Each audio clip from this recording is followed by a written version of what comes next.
Hello Year 2, welcome to today's guided reading lesson. Today we're going to be looking at those literal questions where we need to go back to the text to find the answer. Let's take a look at the lesson and let me share my screen.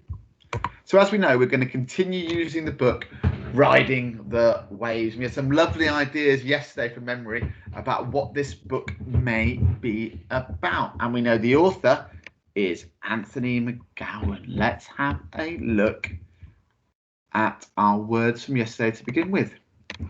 If I was talking about a wide smile, what word would I be talking about? What's our word from yesterday that means a wide smile? Tell me through the computer now. Well done. Grinned. So if someone is grinning, it means they have a wide smile across their face. Okay. The class grinned as Miss Head told them a joke. They were smiling. Next one, to complain about something. What was that word we learnt yesterday that means to complain about something? Tell me through the computer now. Well done if you said grumbled. Mr. Wernick grumbles about football most Monday mornings because the team he supports maybe does not win. They're doing okay at the moment. Grumbled. So the third word, what was I talking about when I said a place used for camping? Please tell me through the computer now. A place used for camping. Well done if you said campsite. Really important. Mr. Wernick and his family love to go to a campsite for their summer holidays. Okay, so a campsite where people bring their tents potentially. I must admit, I haven't gone to a campsite in years. I think after reading this book, I might have to book a holiday to a campsite. Next word, next phrase, to want what someone else has. What was the word we learned yesterday that means to want what someone else has? Oh, he's got the best trainers. I really want them. I'm feeling so... Well done. Jealous. Jealous. Okay. Jealousy. He is full of jealousy about those trainers. So jealous is an adjective. The jealous boy wanted the trainers. But jealousy is actually a noun. It's what we call an abstract noun. One we can't necessarily hold, like a pen or a table or a keyboard. They're not. Jealousy is an abstract noun. You can't physically hold it, but you can still have it. He was full of full of jealousy. So jealous is the adjective, jealousy is the noun. The last word we have learned this week, which means to fall down, is, see if you're right. Well done, collapsed. The verb is to collapse. Okay. I collapsed on the floor yesterday after I ran 10 kilometers. Okay, I collapsed on the floor yesterday after I ran 10 kilometers. So well done if you remembered our 5 words. We'll practice those again tomorrow. What we're going to do now is play jump in. So get ready to jump in. But to do that, thank you for telling me through the computer. I must stop sharing my screen. So let me do that. And hopefully now you can see the book. Right, we're going to continue riding the waves. Let's have a look. Well, continue reading. We're going to recap. We're going to read the same bit. Okay, hopefully now, if I do that, should be a little bit bigger. I do apologise if it ever goes at a weird angle.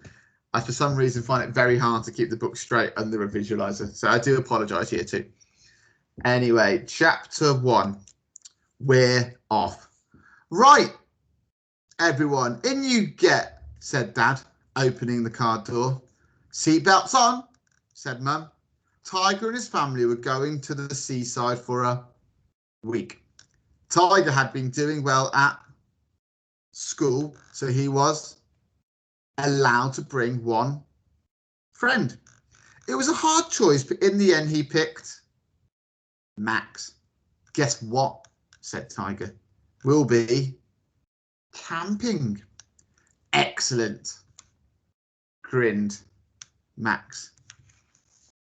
Let's mix it up today. What I would like you to do now, can you please read me this page here. I would like everybody to have a go at reading me this page.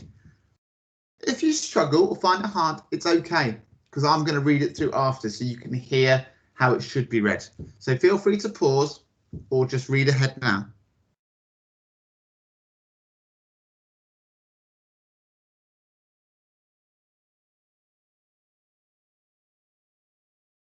Well done. Now let me read it. If you haven't finished, feel free to pause, remember. It was a long drive to the seaside. Toby and Tiger argued all the way. They argued about what music to listen to. They argued about what games to play. They argued about whose turn it was to read the comic. Notice I always paused at every full stop. I did not just read straight through, okay? I pause at the full stop. Finally, they reached the campsite. Where's the sea? Asked Toby. Not far, smiled Mum. There's a nice walk to the beach. Let's put the tent up and then go and have a look. The exercise will do us all good after that long drive, said Dad. It took them ages to put up the tents.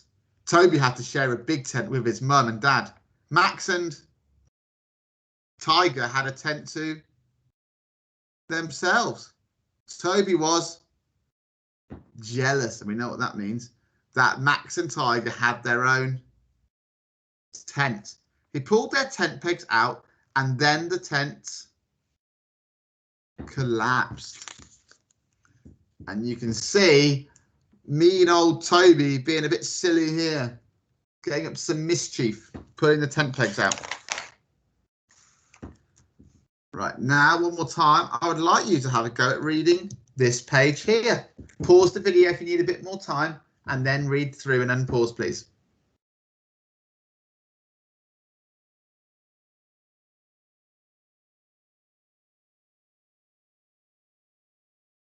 Well, pause if you hadn't finished reading it all. I will now read it. Now listen to me, listen to my expression, how I read when someone's talking, and listen to how I stop at the full stops. Max and Tiger put up their tent again. Hurry up, you two, said Dad. We'll see you down at the beach, said Mum. Just follow the path. You can't get lost. Now back to jump in. Toby is so annoying, grumbled Tiger. Max pulled out something from deep down in his rucksack. This might cheer you up, he said. Brilliant. You brought the micro buggy, exclaimed Tiger. Let's take a ride. Well done.